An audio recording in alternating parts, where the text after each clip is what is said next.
आज कमीशन का एक ऑफिसिटिंग चेयरमैन होने के नाते आज मेवात का एक दौरा है और इसमें एक तो जो माइनॉरिटी एजुकेशनल इंस्टीट्यूशन जो 6 रिलीजियस माइनॉरिटीज कम्युनिटी के है, जिसमें मुस्लिम, Christian, Sikh, Buddhist, Persian, Jain, इनके द्वारा जो एजुकेशनल इदारे इस्टेब्लिश किए गए हैं, उनकी एक मीटिंग जो डीएम साहब के साथ में डीएम ऑफिस में रखी गई है, उस मीटिंग के लिए आना हुआ था। उसमें क्योंकि जब मैं कहीं पर जाता हूँ तो मीटिंग से पहले जो वहाँ के लोग हैं उनसे एक इंटरेक्शन प्रोग्राम मेरा होता है।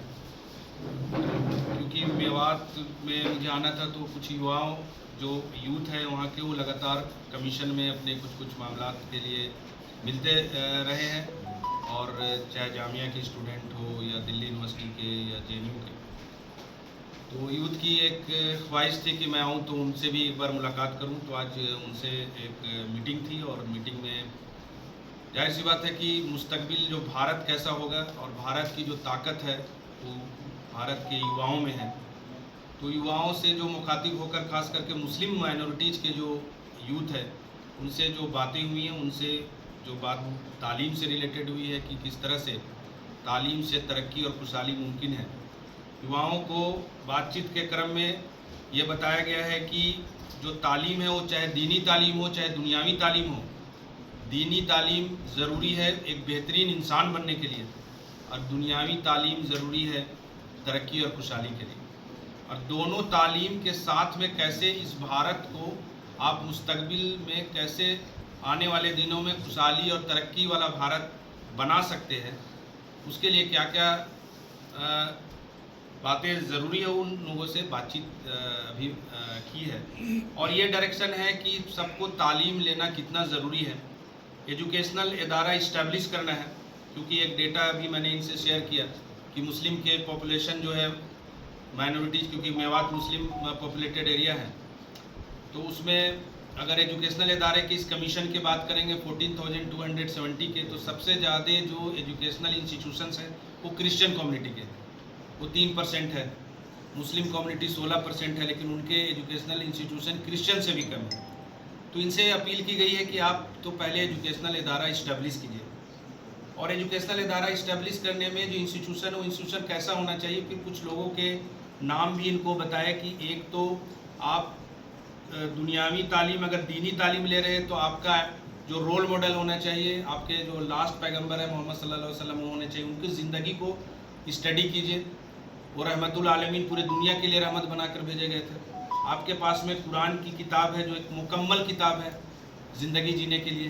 तो दीन को ठीक ढंग से दीन को जाने कि दीन क्या है। दुनियावी तालीम के लिए फिर मैंने कहा है कि ज़्यादा से ज़्यादा आप एजुकेशनल इदारा आप खोलिए, उसमें बच्चों को पढ़ाइए, और बच्चों को पढ़ाने से पहले बच्चे कैसे युवा ताकत बने, उसके लिए भारत क्या है, भारत को जानने की ज़रूरत है। हमारी सांस्कृतिक विरासत, हमारी तहजीब क्या है, मुल्क ये जो है किस तरह से जब भी ज़रूरत पड़ती है, चाहे जितने भी कम्युनिटी के लोग, जो भी धर्म के लोग यहाँ पे इस हिंदुस्तान में, सबको एक्सेप्ट ही नहीं किए बल्कि उनके रिस्पेक्ट भी किया, और उनको जब ज़रूरत पड़ता है प्रोटेक्ट भी करने का काम इस भारत ने किया है। और भारत पूरे विश्व के कल्याण के लिए बात करता है, वर्ल्ड इज़ वन फैमिली, वसुधैव कुटुंबकम की बात करता है। तो इस भारत को ही मैंने कहा कि युवाओं को जानने की ज़रूरत है। ये भारत इन टोटो का है, इस्लाम को सही से जानना, भारत को सही से जानना। और तीसरी बात है कि तालीम के लिए जब आप बात करेंगे, खास करके मुस्लिम माइनॉरिटीज़ के लिए, क्योंकि मुस्लिम युवा यहाँ ज़्यादा थे, कि आप सर सैयद अहमद खान साहब की ज़िंदगी को पढ़िए।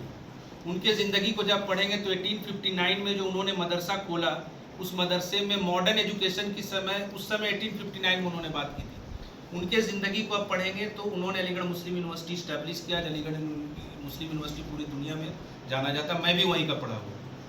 तीसरी बात उनको एक मैंने बताया कि डॉक्टर APJ अब्दुल कलाम की ज़िंदगी को पढ़िए। एक कॉमन आदमी कैसे इस देश के सबसे बड़े पोस्ट पर पहुंच सकता है। पोस्ट के साथ पहुंचने के साथ में उनको डायरेक्शन दिए गए कि उनकी ज़िंदगी को जानिए, इस बुनियाद पर भी जानिए कि वो मुस्लिम कम्युनिटी के थे, लेकिन उनकी एक्सेप्टेबिलिटी सभी कम्युनिटी में थी। चाहे वो मेजॉरिटी कम्युनिटी, हिंदू कम्युनिटी की बात कीजिए तो भी, अगर उनके मानने वाले लोग, उनको चाहने वाले लोग हर कम्युनिटी में थे। तो ऐसा बनना है, एक भारतीय बनकर भारत की सेवा करने वाला एक यूथ बनकर इस भारत को आगे ले जाने वाला भारत बनाना है, उनको डायरेक्शन दिया गया। दूसरी बात है कि नशा मुक्त ये बने, क्योंकि नशा आदमी के अगर जहाँ पर भी ये चला जाता है, जिस परिवार में चला जाता है, उसमें ये दिक्कत आती है कि परिवार बर्बाद नहीं होता, वो समाज और कहीं ना कहीं जो यूथ की ताकत है उसको नशा जो है उसके साथ में लड़ाई लड़ रही है। तो नशा के लिए मैंने कहा कि एक काउंसलिंग इसको सेल खोलिए, नशा मुक्ति केंद्र यहाँ पे होना चाहिए और उसको नशा से कैसे यहाँ की युवा दूर रहे उसके लिए डायरेक्शन दिए गए हैं।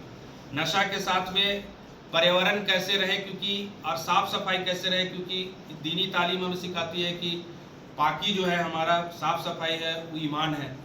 तो जब ये दीन सिखाता है तो स्वच्छ भारत का जो अभियान है उसके साथ जुड़ना चाहिए।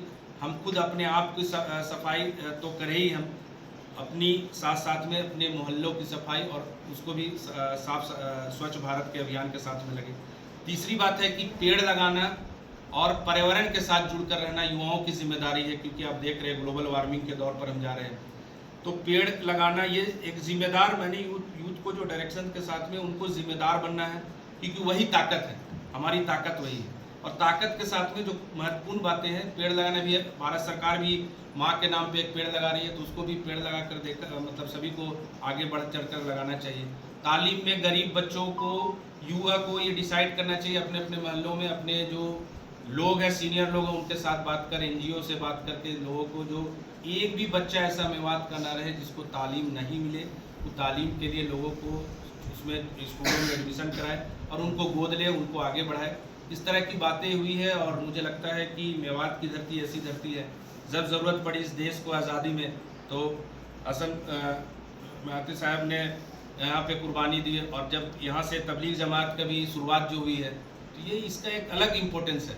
मैं तो चाहता हूँ कि इस मेवात से लोग यहाँ से युवा निकले और APJ अब्दुल कलाम तो बने ही, और कलाम साहब बनने के साथ में उनके सोच पे जो भारत था उसको बने, और एक अच्छा साइंटिस्ट बनने के साथ में इस देश में अमन, भाईचारगी और दीनी और दुनियावी तालीम का जो मिक्सर हो, मिक्स में करते हुए उनको आगे आने वाले दिनों में वो भारत का में जो खास करके हम जो जाने जाते हैं यूनिटी एंड डाइवर्सिटी के नाम पर, हम अपने एकता को कैसे मजबूत कर सकते हैं, नफरत और कट्टरता को कैसे ख़त्म कर सकते हैं, आपसी भाईचारगी और अमन वाला भारत कैसे बना सकते हैं, उसमें एक अहम रोल जो है युवाओं का हो सकता है। तो उनके साथ बातचीत हुई है और मुझे यकीन है कि ये बातचीत बहुत फ्रूटफुल आने वाले दिनों में रहेगी। और मैं इनसे ये भी कहा हूँ कि आपको जब भी ज़रूरत पड़ेगी, ऐसे भी ये मिलते रहते हैं कि आप आकर कमीशन से भी रब्ता कीजिए। कमीशन एजुकेटरी बॉडी होने के साथ में रिकमेंडरी और एडवाइजरी बॉडी भी है, इनके एडवाइस पे हो सकता है पूरे हिंदुस्तान में कुछ और बातें जो है वो हम लोग उसको एडवाइस कर सकते हैं स्टेट गवर्नमेंट को, सेंट्रल गवर्नमेंट को।